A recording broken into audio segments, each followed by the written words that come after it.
Welcome to the Navigating Your Life show. I'm your host, Nat Williams. Tonight we're going to be taking a special look at our previous episodes and showing you our favorite clips that we hoped helped to educate, enlighten, and empower you.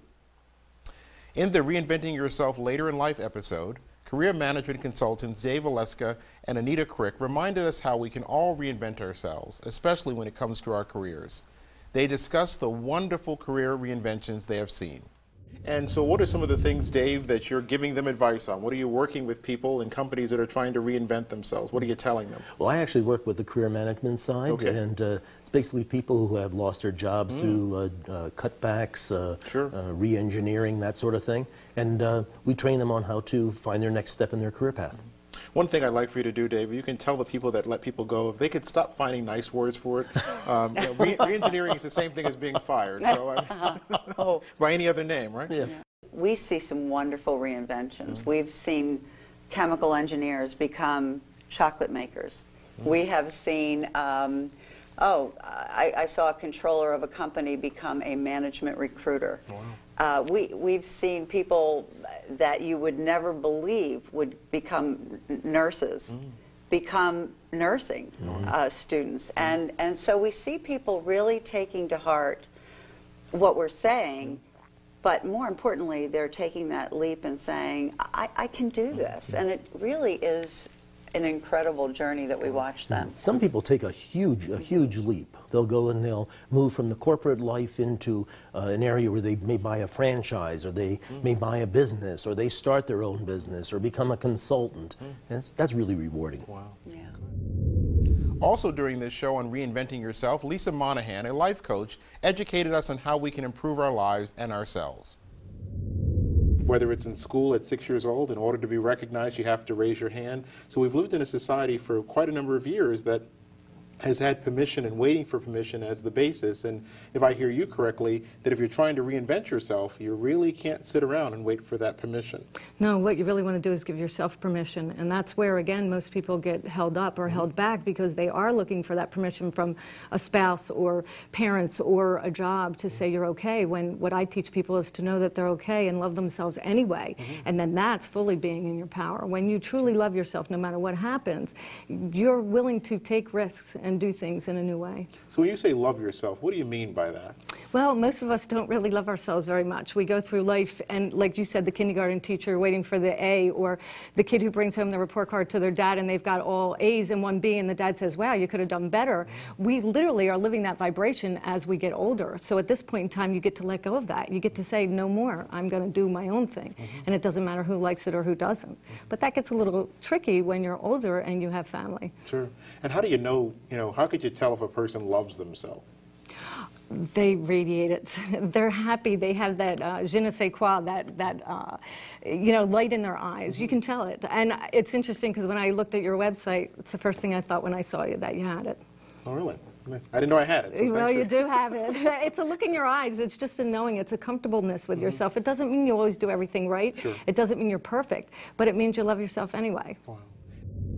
We visited a resource center during our show on autism and had a great conversation with Kim McFarland on my own experiences with this developmental disorder.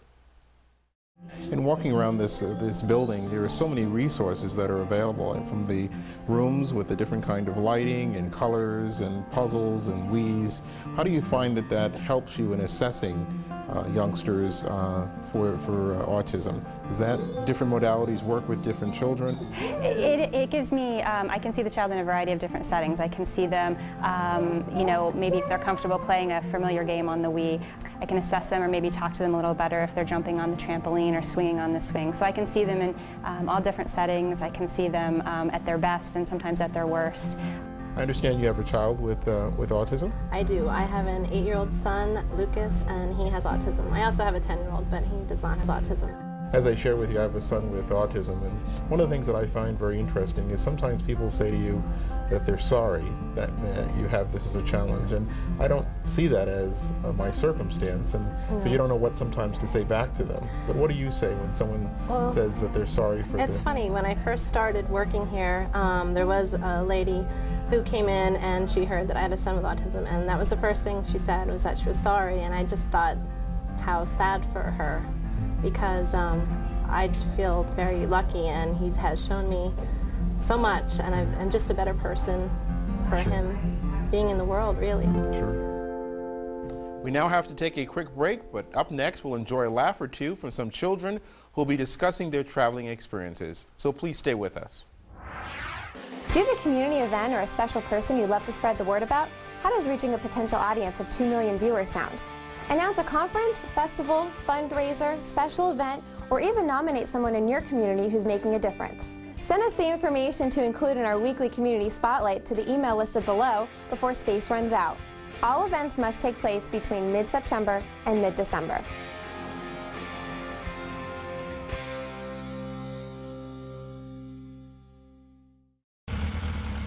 It's time for a Ken's PDQ Lube and Service Center oil change. Family owned and operated since 1988. Our highly trained staff utilize a 25-point checkup to ensure your vehicle meets and exceeds your car's warranty specifications. We use Mobil and Mobil One products, the official motor oil of NASCAR. Go to the experts, Ken's PDQ Lube and Service Center, Route 611, Tannersville. In these challenging times, your organization needs employees that maximize results. HumanWorks Training and Educational Services provides results-focused seminars for your staff. Topics include management and motivating employees, stress management, team building and leadership skills, and cultural diversity. Register today. Just $89.99 or $75 for chamber members. Call 484-893-5057 or visit hwtes.com. During our episode on innovative tips for traveling with kids, we visited a middle school to talk with children about their own traveling experience. And we enjoyed quite a few laughs along the way. And Melina, on your trip to Florida, what did you do to keep yourself busy? Well, I took a private plane, so you could kind of get I'm sorry, you took a what? A private plane. A private plane. It's just the way you live, right? Okay. Yeah, I guess. You just got it like that. Wow, okay. And, okay. Well, because obviously it's private, so you can just get up and walk around and stuff, and sometimes... How big was this plane? What was it called? It's a little bit smaller than a Gulfstream. Wow, okay. And you fly around this plane often? Yeah, I've never been on a public plane before, so that we go there, go on that a lot whenever we go on vacation. Wow. So how many trips on the plane have you taken? A lot. A lot? Yeah. On a private plane? Yeah. Well, okay. All right, Melina. And it took about 2 hours. You need a godfather? No? Do you need a godfather? No, I have one. You have one, okay. In our episode on making your own footprint, Zach Ibrahim, a nonviolence lecturer, discussed with us about his father and his father's terrorist ties. So why don't you share with our viewers what your story is? Sure. Well, in 1990, when I was 7 years old, my father assassinated Rabbi Meir Kahana. He was head of the Jewish Defense League, which at the time was described as the largest terrorist organization operating inside the United States at the time. He initially was acquitted of the murder, but he was found guilty of lesser gun and assault charges, and so he was serving a sentence in Rikers Island, as well as Attica State Penitentiary, where we visited him often. And those are both prisons inside of New York? That's correct, yes. While in prison, he stayed in communication with many members of what turned out to be an al-Qaeda cell operating inside of New York City. They had frequent visits and telephone calls.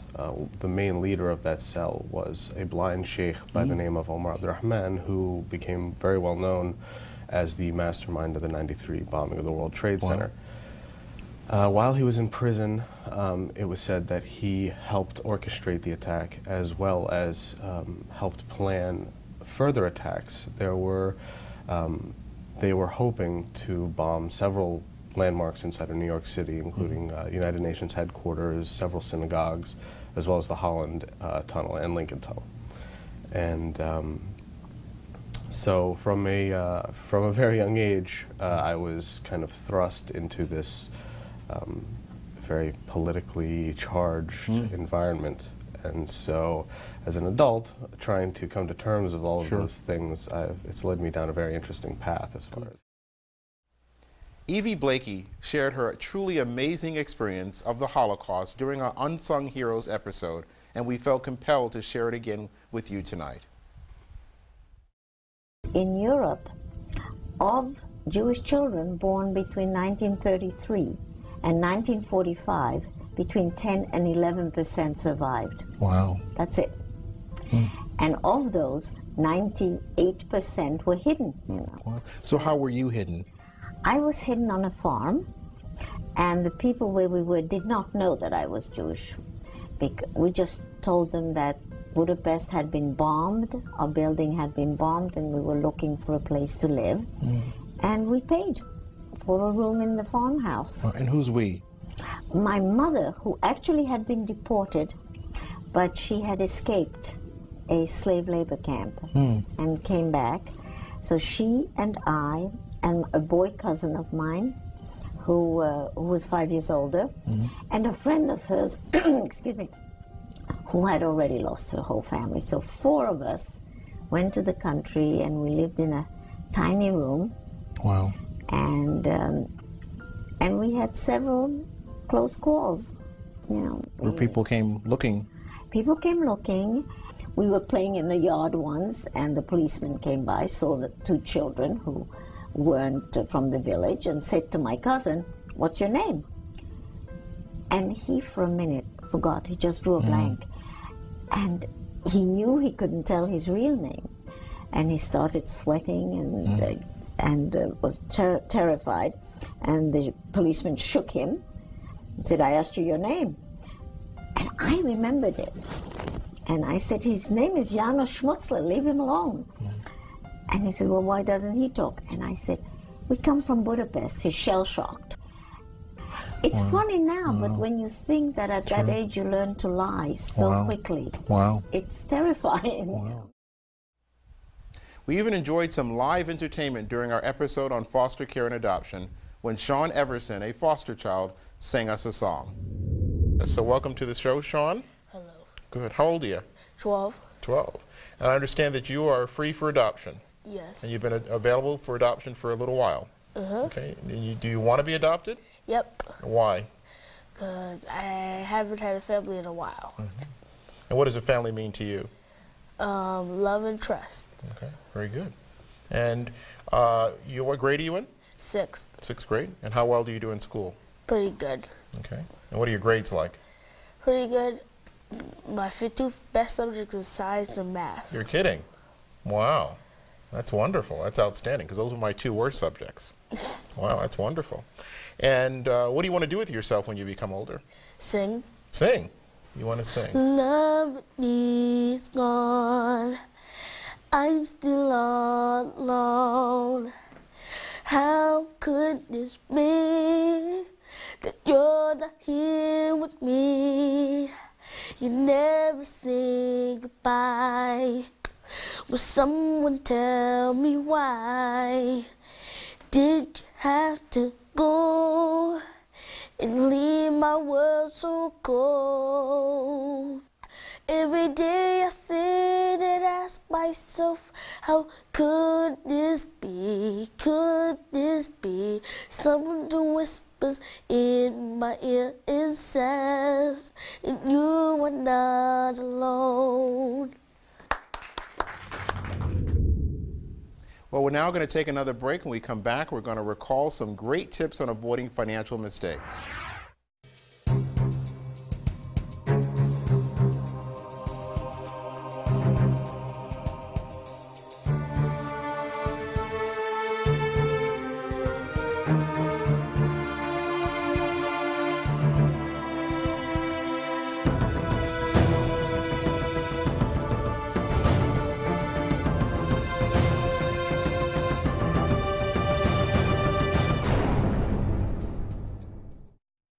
Explore Dr. Nat Williams' Absolutes of Success book series featuring The Navigator of Life, The Mature 64, Living Life 8x8, Management and Leadership by the 3 Ps, The Affordability Factor, The 4 C's of Change, Embracing Your Real Life, and the Absolutes of Success series workbook, Maximizing Your Greatest Potential to Achieve Your Personal Best.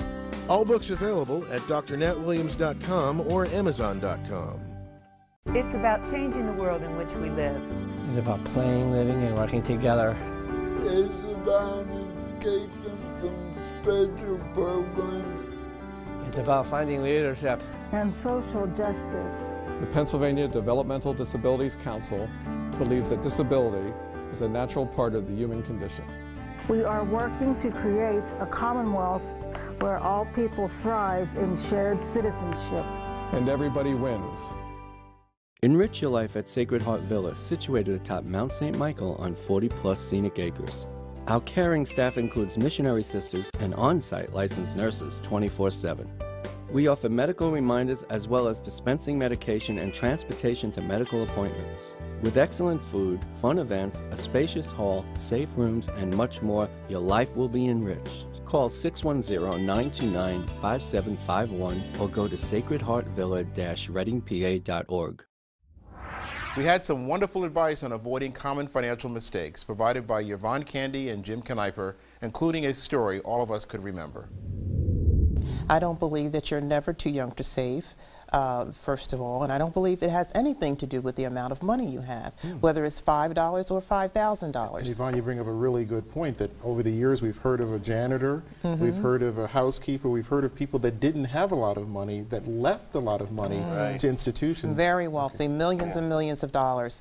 And so that's a good example, because it doesn't matter if you make $5 or $5,000. It's having a plan in place, having a budget, having structure with your money, and having respect for your money. I mean, once you learn to appreciate and respect money, then I believe more money will come to you, because then you'll have another mindset and you'll think of new ideas of how to make money.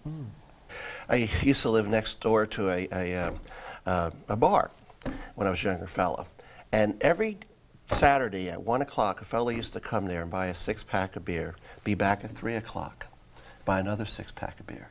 And he would do that Saturday, he would do that Sunday. Now, this particular individual was driving a very old car. He did this, he was like clockwork. Every weekend he did this. I'm thinking if he just had a little different mindset, he had the mindset that he was probably never going to have any money, so why even try to make the effort of having money? But if he had just a little different mindset and went out and bought a case or 2 cases of beer on Friday, the money he would have saved on that would have probably been $80. Now we're going back in the 70s, would have been about $80 a month. And then take that savings and put it away. You know, I was talking about this same thing with someone about motivation. And I was asking them, how do you get motivated to even go to the next step? Because first of all, you have to have a will and desire.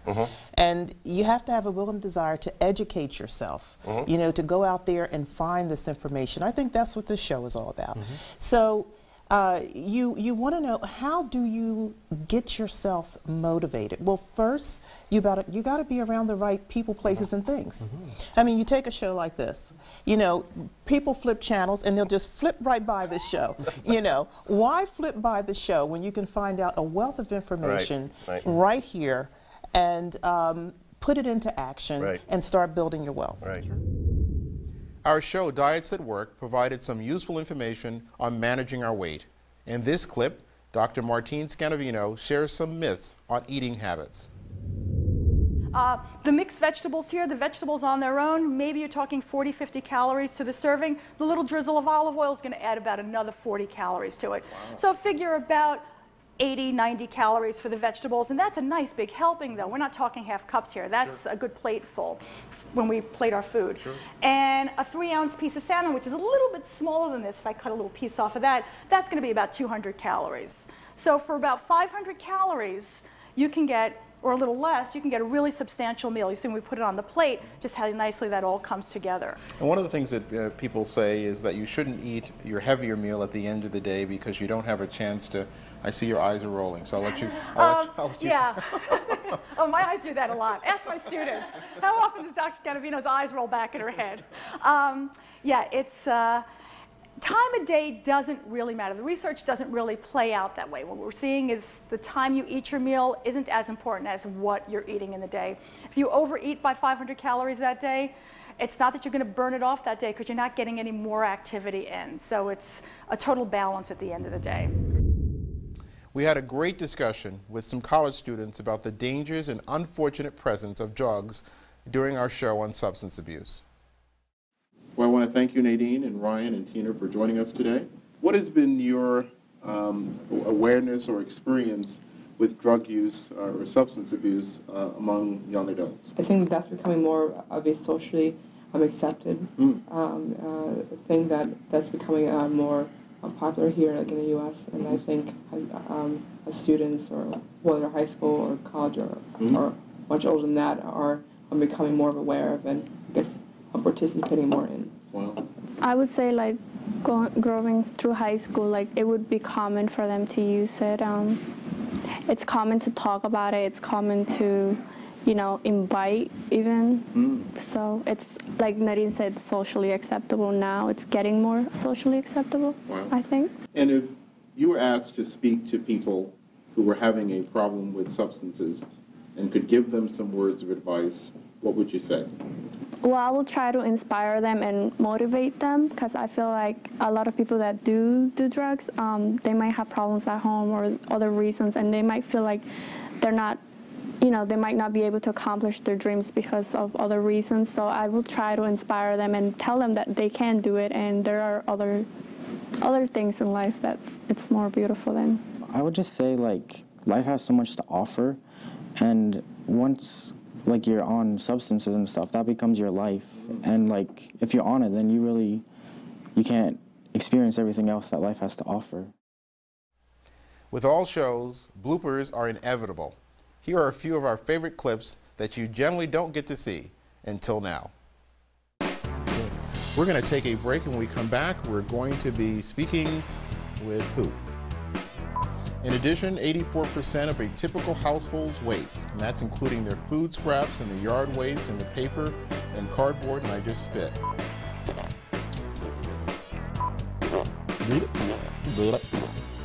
What? I think I need some more water, Kathy. You're like 7 words from the end, guys. Yeah, did you hear him? What do you say? Okay. Well, welcome back to the Navigating Your Life show. I'd like to welcome to the studio Yvonne Candy from WNJC Radio in New Jersey, as well as Jim Caniper of New York White. It's Caniper. Caniper. It's Ca. As well as Jim Caniper, Jim Caniper, Jim Caniper, Jim Caniper, Jim Caniper, Jim Caniper. I'd like to welcome to the studio Yvonne Candy from WNJC Radio in New Jersey, as well as Jim Caniper. Did I do that wrong again? No, you were good. Yvonne Candy of WNJC Radio and Jim Caniper. Is that it? Yeah.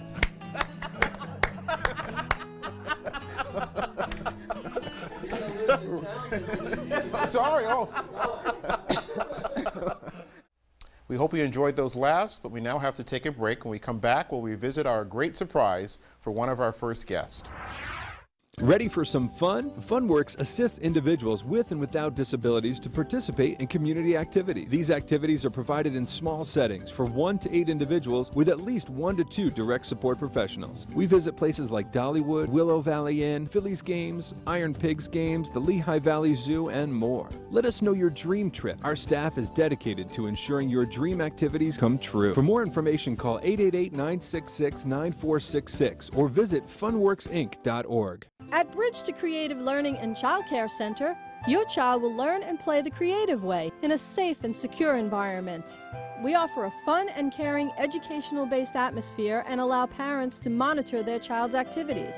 We are a state-licensed child care center offering academic preparation, after-school programs, creative learning, summer activities, and much more. Call us at 610-351-7400. Prepare your child for a brighter future.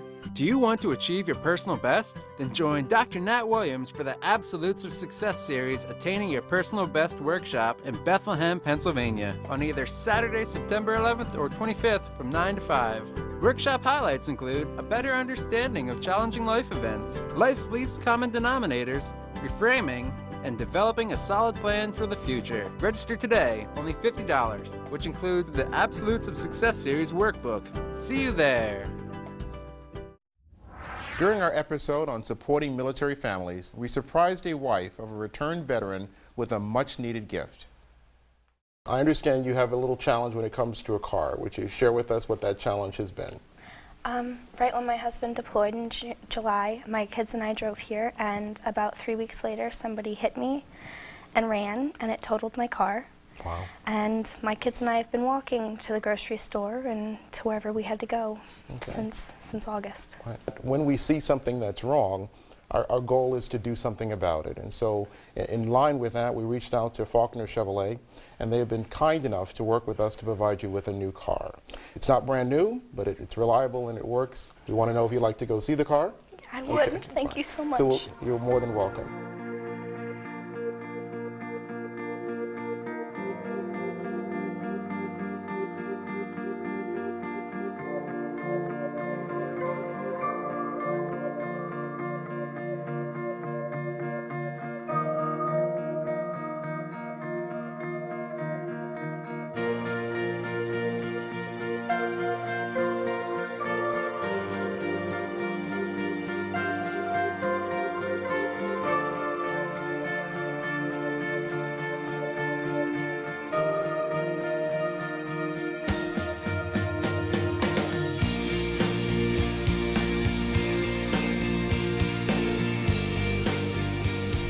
Don't touch that knife. No. Okay? Okay, one more time.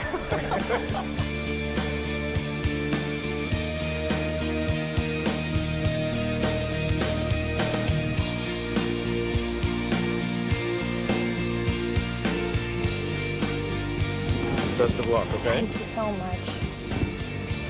I'm so sorry. Oh, yeah, Are we okay? We're done?